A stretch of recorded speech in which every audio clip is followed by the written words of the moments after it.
Hello there, I wanted to make a quick video about shopcodes and how to add them in Google Business Profile.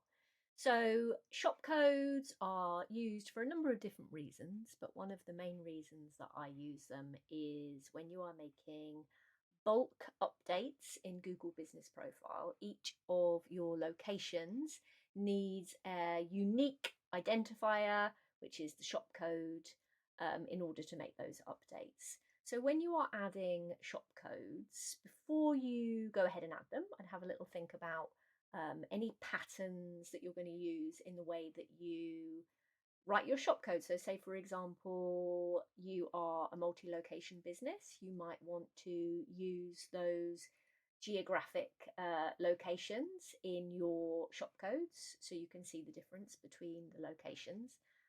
Usually I will just shorten the business name as my shopcode. So Google has some guidance here on shopcodes and how and why we might use them, so that's definitely worth reading. But coming back to shopcodes and how to add them, you just navigate to the business that has the missing shopcode. You just click on see your profile. So you go through, open that, and then you will see these three dots here.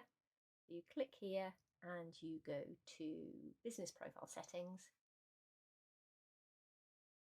and then you go to the advanced settings, click on here, and you just scroll down, and that's where you will find the shopcode. So you go to here, click on the pencil icon, add your shopcode, and then save. And then you have your shopcode. And I hope that was helpful.